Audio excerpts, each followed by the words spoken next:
Monday edition of the show, Sporting a Jiffy on your most exciting breakfast show, the Morning Impact Show, right here on Empire Radio 102.1 FM, the station that promises and always delivers. Yes, we are here this morning to talk to you about everything happening in the ever exciting, ever dynamic, and sometimes controversial world of sport. I'm right here to serve it to you in bits and in pieces this morning, tiptoeing through all of the major stories making the rounds across the different sports. On the breakfast menu today, I have story from the world of tennis.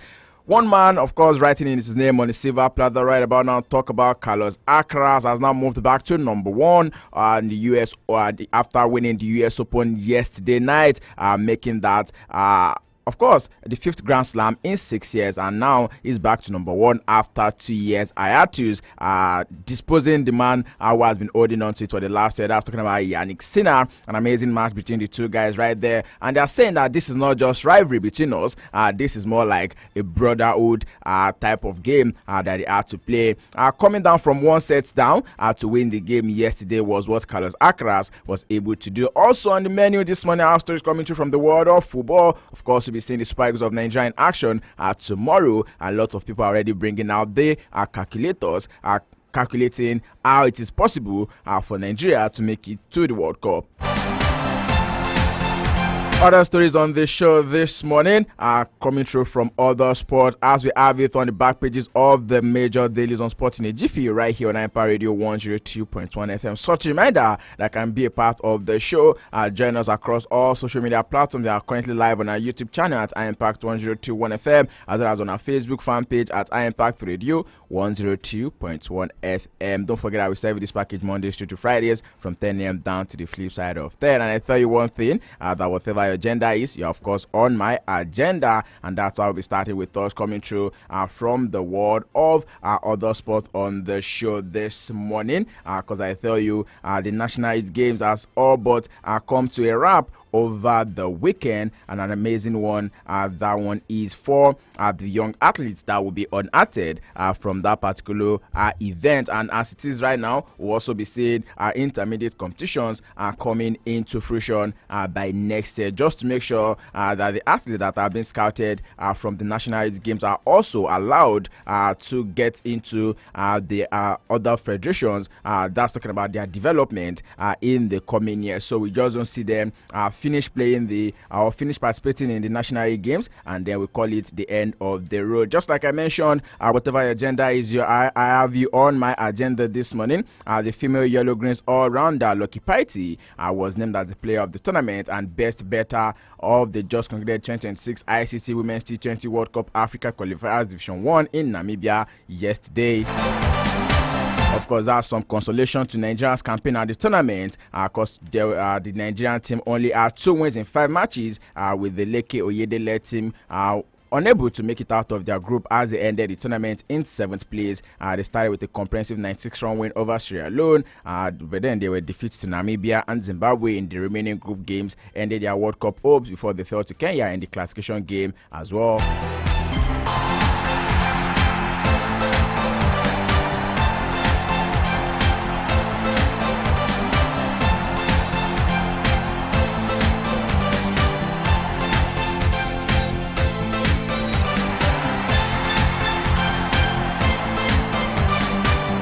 Talking other sports on the show this morning in the world of athletics, Nigerian sprinter Kanyinsola Ajayi has now shared a cryptic post on X yesterday suggesting his arrival in Tokyo, Japan for the 2025 World Athletics Championship, which begins this Saturday, September 13. Ajayi, who is one of Nigeria's 15 athletes to attend the championship, will be competing in the men's 100-meter event, says the Big Bird in Japan. The 20-year-old qualified for his World Championship at the Paris 2024 Olympics, where he reached the semi-finals. He will clock 21 a day into the championship right there in Tokyo. I recently returned home in June to compete in the Nigerian national trials in Lagos, but he pulled out of the 100-meter final as a precaution to avoid further knocks before the tournament definitely kicks off right there. And away from that, right now, still taking stories coming through from other sports on the show this morning.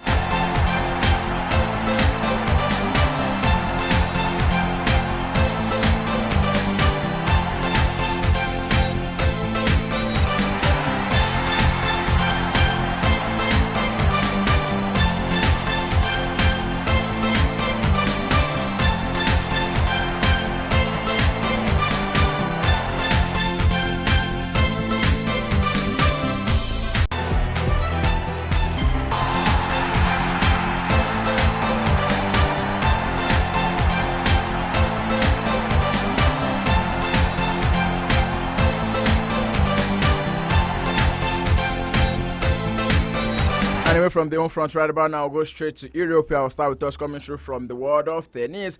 The final and the last Grand Slam of the year came to a wrap yesterday with Spaniard Carlos Alcaraz winning the 2025 US Open, beating Italy's Yannick Sinner in 4 sets at the Arthur Ashe Stadium. Alcaraz showed fantastic serving skills, hitting 10 aces, winning 83% of his first serve and finishing with 41 winners. His ball striking and shot selection were top class throughout the match yesterday. Reacting to winning that particular one, he says this is super special.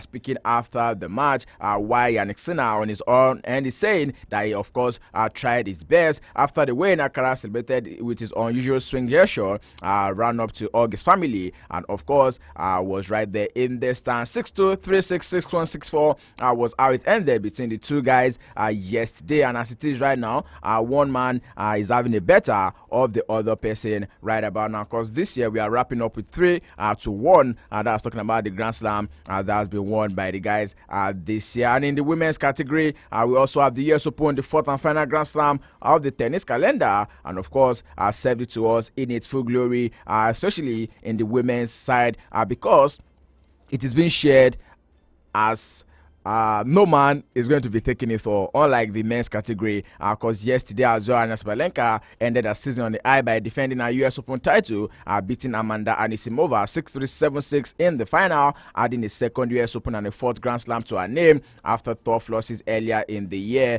Quickly giving you a recap of how the Grand Slam have been won in the world of tennis. In the WTA this year, the Australian Open was of course won by Madison Keys, which is our 4th Grand Slam win.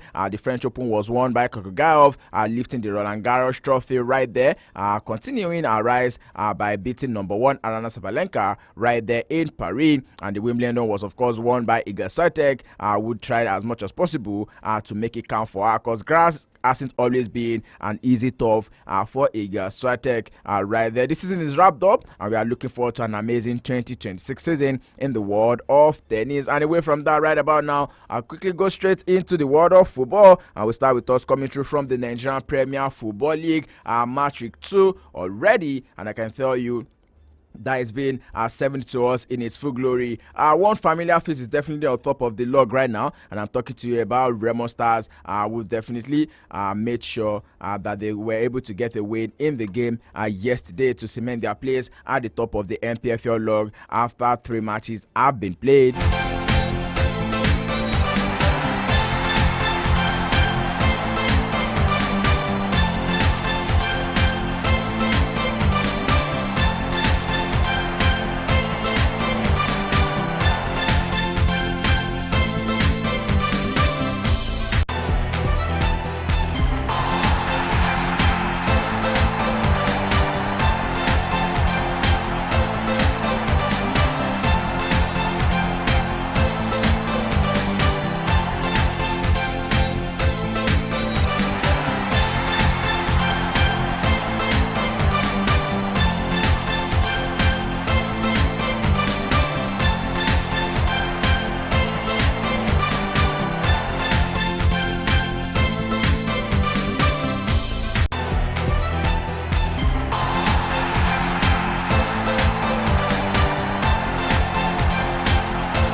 And yes, we could give you a recap of how the matches went down in the match day 3 of the Nigerian Premier Football League over the weekend. Yesterday, Eyimba FC of Aba were held to a 0-0 draw right at home against Nasarawa United, following by Katsina United also winning at home against Kano Pillars. Academy Warriors were able to hold it on their own turf right there in Maiduguri, when Rivers United also played at a 0-0 draw. Wiki Tourist definitely defeated Abia Warriors 1-0. Remo Stars right there at home were 1-0 winners over Warri Wolves. Enugu Rangers played at a 2-0 win over Plateau United, and Niger Tornadoes defeated Bayelsa United 1-0. New Boys Bravo FC were also able to get a point for themselves, drawing right there at home against Bendel Insurance. And the Southwest Derby between Shooting Star Sports Club of Ibadan against Ikorodu City ended in a 1-1 draw, while Kwara United also won at home against New Boys Kon Khalifat 2-0. As it is right now, now, Remo Stars currently topping the log, closely followed by Wiki Tourist with 7 points, and also there's Bayelsa United third on the log. Still early days in the league, but of course they're already showing the signs of being champions, and maybe or maybe not they'll be looking to defend what they've got on their ends by the end of 38 match days as it is right about now. Away from that now, let's go straight into the world of Formula One. Big stories are coming through just after the Italian Grand Prix right there yesterday in Monza, and of course Oscar Piastri has now said to let Norris pass as Verstappen was crowned the winner of the Italian Grand Prix over the weekend. McLaren told Oscar Piastri to let Lando Norris pass in a team orders controversy which overshadowed Max Verstappen Italian Grand Prix victory. They ordered Piastri to cede second place to teammate Norris after a slow pit stop dropped the breathing behind the Australian after he had been running in second for most of the race. Honestly, I've seen this happen before, and I think it was from the Formula One movie. If you want to understand the game, or should I say the sport of Formula One, you need to watch that particular movie, because whatever it is that you're hearing about the sport was being portrayed one after the other in that particular movie. It's one movie you need to see, F1 the movie. This is no spoilers here. But McLaren unconventionally pitted Piastri before Norris as they left their pit stops late in the race in the hope of safety car that could give them a chance to attack Red Bull's Verstappen. That definitely puts him behind Piastri, but the team ordered the championship leader to relinquish the position, arguing that it was a bit like Hungary last year. That was a reference to Norris letting Piastri to take the first win after team strategy reversed their positions for tactical reasons. As it is right now, McLaren's decision will be a focus for some time in the title fight, because Verstappen's win marked a return to form for Red Bull, which may be track specific. The result is now cutting Piastri's lead over Norris by 3 points to 31 with 8 races to go after an Italian Grand Prix which created a number of talking points from yesterday. Still talking about the Italian Grand Prix yesterday, Kimi Antonelli was underwhelming at the Italian Grand Prix, and that's according to the Mercedes team boss Toto Wolff. The Italian rookie, who is 19, finished ninth in the race after receiving a black and white flag for the persistent track limit offenses and a 5-second penalty and penalty points on his license for running Williams driver Alex Albon off the track. Antonelli is currently 8th in the Drivers' Championship, 4 points behind Albon and 128 adrift of Russell, who is 4th in the standings. As it is, Wolves has been steadfast in the support of Antonelli, who he first tracked into the Formula One this year at the age of 18 as a replacement for Lewis Hamilton, following the 7-time champion's move to Ferrari. Last weekend at the Dutch Grand Prix, Wolves effectively confirmed that both Russell and Antonelli will stay at the team next season, but Antonelli has had an up-and-down first season in the world of Formula One. Just much like the reference to the F1 movie, where you also have the rookie right there who was looking to do so well for himself in the world of Formula One. And away from that right now, quickly go straight to the world of football on the show this morning. I'll tell you about the international games that were played over the weekend. The FIFA World Cup qualifiers are both on the European scene and also on the African scene right there. A couple of games that have been played yesterday, but of course I'll not be doing this particular one all alone. I've got my brother from the Games Village who is definitely going to be joining me on the show together this one. It's been a minute really, but of course it's always a pleasure to have him come by, or should I say stop by in the studio. Adeni Obafemi Falana, good morning, bro. Well, good morning, AY. Good to see your face again. It feels good to have you around. I also hear your voice. man. All right, let's go straight into it. Games over the weekend. Let's start from Africa. Let's not go to Europe yet, because of course sometimes you feel like the Europeans they do have whooping boys, and you already know how the games are going to pan out. Let's talk about the Nigerian game between Nigeria and Rwanda. We saw the antics of the Rwandans, of course. One that is not going to go down too well with a lot of Nigerian fans, especially the injury that was to Victor Osimhen, allowing him to be one of the only player that is definitely not in South Africa right about now. But yes, 1-0 win. Tolu Arokudare getting 2 goals in 2 games for the Super Eagles. Well, everything is turning. Everything Tolu, touches right now turns to gold. Don't let me say tea, but turns to gold right now. I mean, off the back of just signing for Wolverhampton Wanderers, we get to see him a lot, in the Premier League, which is something we've always been clamoring, for all our players, to be in the league that we see them, all the time. And for him to get, the only goal in that particular game, even though I was a bit, I had this feeling initially that that was an offside goal, but well, there was someone just behind the goal. The Rwanda player, yeah, of course. So you can say it's on. It's on, but then again, no VAR, so probably we're not able to review that one. Yes, but grabbing a goal for Nigeria, coming in to replace Victor Osimhen. I don't know who is going to start. The next game between him, between Siri Desas and Tolu. Well, do you think Desas is ready for African football? You can see the way he was being pushed around. I think Tolu has made a claim for himself. Yeah. I guess he's going to start ahead of Siri Desas. But then again, South Africans, they are not that rough. They don't play the typical African way of football. They're fast paced, so probably that will suit the game of Siri Desas a lot. Siri Desas plays. He played in Scotland last season. Yes. So probably that will suit his game. But these are the kind of games that you win. These are the kind of games that you win if you really mean business. And beating South Africa will go a long way into helping us not to be using calculator and be doing permutation and combinations. Well, at this stage, we really do not have a choice because we are third on the log now with 10 points. That's South Africa are currently with 16 points. So that's why I said it is very, very important. If you are serious about qualifying for the World Cup, or even if you are serious about making the playoffs, you need to beat South Africa. Yes. And it is not something that will be difficult to do. In football, you can achieve whatever you want to achieve. The word on the street line is that there's every chance that South Africa might be docked 6 points for committing an offense. No, they've done it before. Okay. And Tembo Mokoena is yet to sit out the game. So now it was being played again against the same Lesotho side. So that means I don't know. I mean, the CAF president, Pitso Motsepe is from South Africa. So I think we cannot separate probably, politics. I mean, at the end of the day, we can't deny the fact that when Amaju Pinnick was the NFF president, he was on the board of the FIFA Council. Yeah. A close ally of Motsepe. Not Motsepe, of Gianni Infantino. Okay, so the FIFA president, at some point we heard that FIFA, we're going to come out on Nigeria, blah blah blah, but that did not happen. So we can't also deny the fact that politics, plays a major part in all of these decisions. So, let's see what is going to happen. But then again, we need to do our own job, and that is beating South Africa.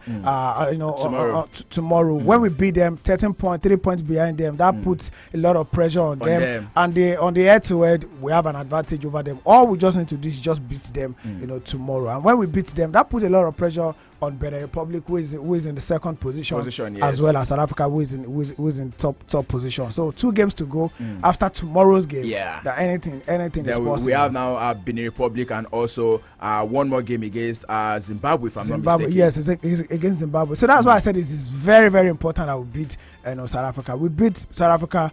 We put fear in the heart of the Beniners, and I could put fear in the hearts of Zimbabweans. All right, we look forward to see how that particular is going to pan out tomorrow. So talk more about it later this evening, 6 p.m. down to 7 p.m. on the Sports Option. Let's go straight to Europe right now. A couple of games were played, and just like I mentioned, when you're saying the European qualifiers, you already know that there are going to be a bit of whooping boys. The game between Spain and Turkey yesterday, Turkey losing 6-0. It feels like a game of basketball at the start.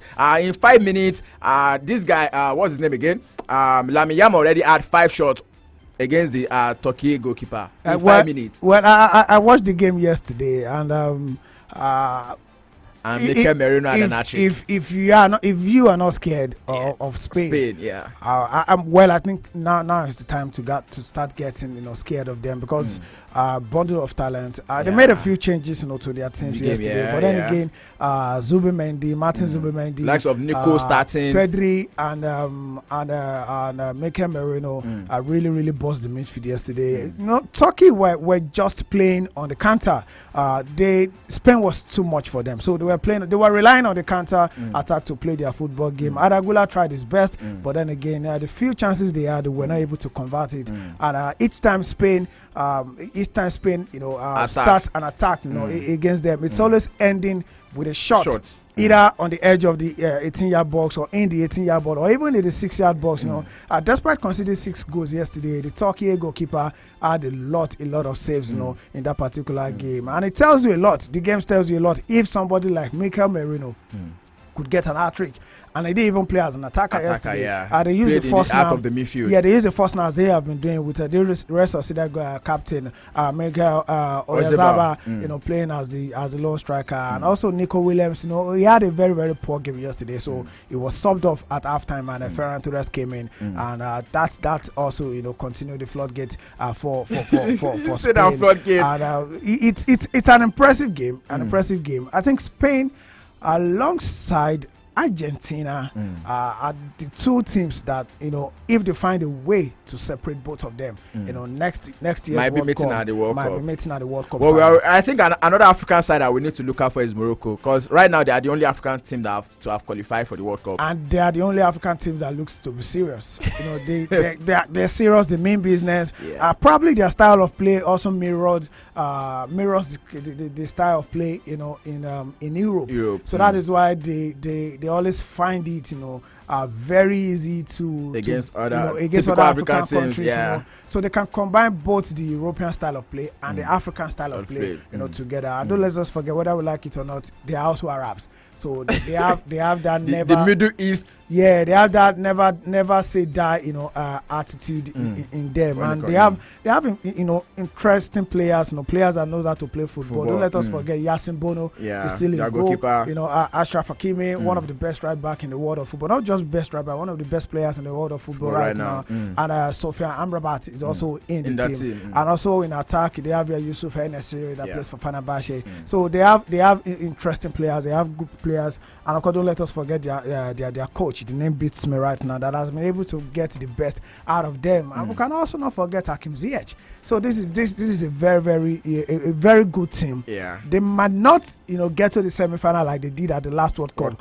But then again, according to DJ Exclusive, this is football. Anything can happen. Is possible. Talk about coach. You're talking about Walid Regragui. Yeah, Walid. Yeah, that's his name. All right, away from that, the bad man. Yeah, the bad man. Another game that is of caught my attention yesterday was Belgium against Kazakhstan. Of course, Kazakhstan, they are more like whooping boys, but Belgium in the last couple of games, they have not been turning up as you'd expect from them. But yesterday was a little bit different for them. The likes of Kevin De Bruyne are getting 2 goals right there. Jeremy Doku also are getting 2 goals. Jeremy Doku scoring. Yeah, he got on the score sheet yesterday. Had 2 goals yesterday. And then you have likes of Miona and also Raskin are getting on the score sheet. Kevin De Bruyne, 2 goals, 1 assist he had yesterday. 6-0 ended between Belgium and Kazakhstan. And the game that also would like us to talk about is Germany up against Northern Ireland. Germany, they've not been able to hold their own in the last couple of matches. Yeah, in the last couple of people games. Are saying, are you sure these people can go on and say they want to win the World Cup? Well, I think maybe you probably cut them some slack and said probably they're missing the Musiala. I don't think they've won any game in the last 4 games. I mean, they lost the last 2, one. I think they lost 2 at home. They lost away from home also, and the first time they lost Germany, on Thursday against Slovakia. Yeah, that was the 2-0. first time. That was the first time Germany were losing away from home in a World Cup qualifying game. That's a very, very huge record that has been broken. Bad there. one. So I think, but then again, if you look at the German team, they have talent. Talent has never been a problem for the German team. I think the coach need to find a way to start winning immediately. I mean, when you have players like Leroy Sané, Nico Watermade that just signed for Newcastle United, and of course you have players like. Do you think it's the player or the coach, like Julian Nagelsmann? Do you think he's the right man to be in charge of the German national team right now? That's why I said probably the coach now has to look inward and see that, okay, what am I doing right, what am I doing wrong? And if result, one thing you can be rest assured that if the result doesn't turn out well, I mean, they won't go the way of Manchester United and still persevere with the coach. They will fire him very, very soon. So it is something that but honestly, I do think that the German national team, they are always dealing with their coaches. We've seen Joachim Löw spent Joachim Löw was winning games. He was records there, but probably gets to a major tournament and doesn't get past the last 8. But talking about qualifying game, he is always breezing through, regardless of the opponent. He's always winning. As the record that was broken, that was broken on Thursday. Yes. That record started from under Joachim Löw. So Nagelsmann has found a way to break it, by losing that game. So I think they'll also be looking inward right now. The Football Federation over there in Germany will be looking at the result and also telling the coach behind closed doors that if things doesn't change, this might happen. But then again, they will come out in press and tell us that they are giving him a vote of confidence. Yeah. The moment they tell a coach that they are giving him a vote of confidence, you need to look at yourself. Check because yourself. In the next 3 games, you might be on the labor market. Your job is no longer you safe. might be on the labor market. All right, away from that, a couple of games will be going down later today in the UEFA World Cup qualifier ahead of the FIFA World Cup 2026. United States of America, Canada, and Mexico. A lot of Nigerian fans don't want to hear that Super Eagles will be missing out of the World Cup 2 times in a row. Please don't do that to us. Kosovo will be up against Sweden later today. Switzerland will be hosting Slovenia. Belarus will be hosting Scotland.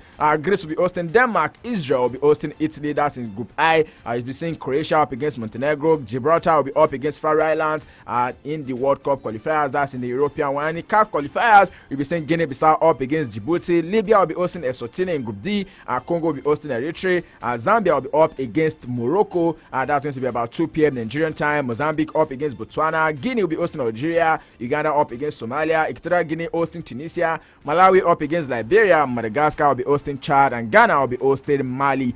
Before we wrap up, let's talk about Ghana. At their last game as well, I want to say that they somehow found a way to fumble the game the other day, because of course they were leading by 1 goal before, and the game turned on its head against them. Yeah, I get your point. And of course, when you look at the Ghanaians and you see their group, a very, very, very tight group. Very, very tight group. Ghana are top with 16 points, closely followed by Comoros. 15. Imagine Comoros. Comoros should be like a destination place for tourism. Yeah. I don't know what they are going to the World Cup to do. But then again, Madagascar also in third, third place. Mali with 12, in 4th position. And of course, Mali, their job today has been made difficult by the fact that they are playing the group leaders, Ghana. But I mean, expect fireworks from both teams. Ghana need to win this game to put a bit of distance between them and the second place and 3rd position. All right, Ghana needs to win this game. And same with the Super Eagles of Nigeria tomorrow as well. Let's talk about make or mar affair between the two sides right there, because we are not even in the 2nd place ranking. Let's talk about we playing the playoffs already. We're in 3rd position. No worry. We'll go enter playoffs. We'll find a way to sneak into playoffs. All right, that's how much we're taking on this show for this morning, man. Thanks to everyone who's been a part of the show. Once again, don't forget to serve this package 10 a.m. to the flip side of 10, Mondays to Fridays, your early morning sport tonic. And I tell you, whether you're a sports person, someone who loves the thrill of the game, or maybe an athlete, this is the right place for you to be. The early bird has gone around the world to catch the scores. I'll be back later this evening, 6 p.m. down to 7 p.m. on the Sports Hub Show. 1 hour of banter, 1 hour of rage, 1 hour of views, reviews, and interviews. Thank you so much, Adeni Yorubafemi Falana, and to my producer right here, Eunice. Much credit to you as well. Ayode Jajibe is signing out this morning. Stay sporty, stay active, drink enough water, stay hydrated. Go out there, be the best version of yourself. Don't forget to be kind, because kindness is cool. I'll see you when I see you. Tolu and Shaki will meet here to take you the rest of your morning on the Morning Impact Show. Have a blessed and highly favored week. From the greens of golf to the court of tennis and